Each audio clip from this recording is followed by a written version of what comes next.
জনাইছে মুহূৰ্তৰ এটা ব্ৰেকিং নিউজ সৰুপথাৰত চিলনী চোৰে কাঢ়ি নিলে ৫ লক্ষাধিক টকাৰ গহনা ভৰ্তি বেগ সৰুপথাৰত ৰাতিপুৱাই সংঘটিত হ'ল এই ঘটনা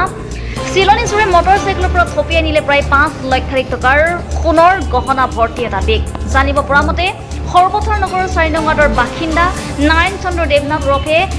নাৰু নামৰ এজন ব্যক্তিয়ে সৰুপথাৰ নগৰ মছজিদৰ সমীপত থকা তেখেতৰ নিজা নিউ শ্ৰীমা জুৱেলাৰী নামৰ গহনা আলক্ষণলৈ গৈছিল তেখেতে দোকান খোলাৰ পূৰ্বে ওচৰৰে মেঘা সুইট নামৰ এখন দোকানত মিঠাই ল'বলৈ সোমাওঁতে তেখেতৰ মটৰচাইকেলত সোণৰ গহনা ভৰ্তি থকা বেগটো মটৰচাইকেলেৰে অহা দুটাকৈ চিলনী চোৰে থাপ মাৰি লৈ যায় নাৰায়ণ চন্দ্ৰ দেৱনাথে জনোৱা মতে তেওঁৰ বেগটোত আজি ডেলিভাৰী দিবলগীয়া সোণৰ অলংকাৰ কেইবাটাও ছেট আছিল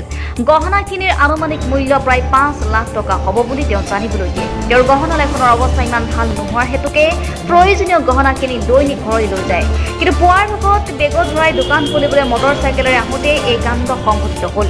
যাৰ বাবে তেওঁ দুখত ভাঙি পৰে ঘটনাৰ পিছতে নাৰায়ণ দেৱনাথে সৰুপথাৰ আৰক্ষী থানাত খবৰ দিয়ে আৰু সৰুপথাৰ আৰক্ষীয়ে ঘটনাটোৰ তদন্ত আৰম্ভ কৰে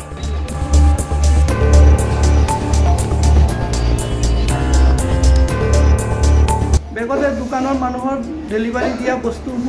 এনেকুৱা বস্তু আছিলে স্যাৰ কোনো অলংকাৰ আছিলে অলংকাৰ আছিলে স্যাৰ কাষ্টমাৰৰ অলংকাৰ আছিলে কাষ্টমাৰে বনাবলৈ দিয়া বস্তু আছিলে হয় আমি সদায় ঘৰত লৈ যায় সদায় লৈ যাওঁ স্যাৰ ইয়াত নাৰাখোঁ এইটো এইকেইটা মানে কেলে এইটো দোকানখনৰ বৰ হেৰি নহয় স্যাৰ হয় তেতিয়া বস্তুখিনি মই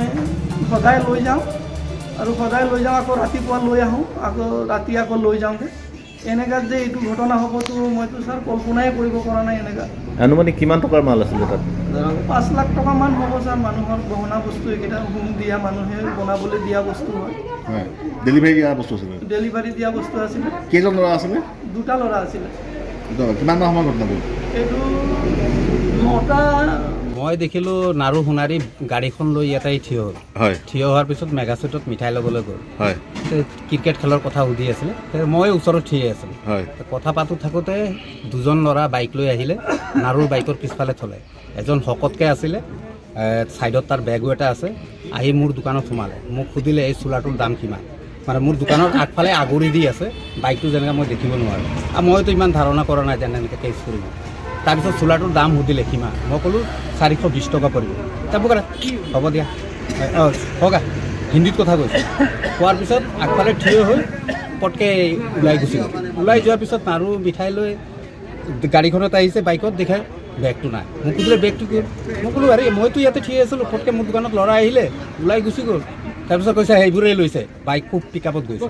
নাৰুৱে ভবা নাই যেন তাৰ বেগটোৱে লৈ গৈছে তাৰপিছত এই পিছফালে গ'ল যোৱাৰ পিছত কি হ'ল ল'ৰাটো দেখিলে চিনি পাব আপুনি মই ল'ৰাটোক দেখিলে চিনি পাওঁ ভকতকৈ ল'ৰাটো আছে ইমান লগত হিন্দী কথা কৈছে আগতে ইয়াত ৰখি থাকি এনেকুৱা কিবা হৈছে নেকি ইয়াত তেওঁ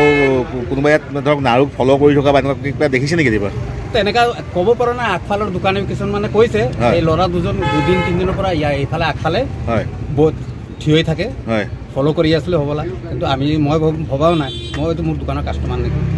মই এইকাৰণে কাপোৰ দেখালোঁ দেখাৰ পিছত এই নল'লে লৈ ওলাই গৈছে কিন্তু বেগটো তাৰ লগৰ যোনটো দুটা আহিছে সেইটোৱে হ'ব লাগে যদি বেগটো উঠাই ল'লে কাম হৈ গ'ল বাইকত উঠি পলাই সেইটোৱে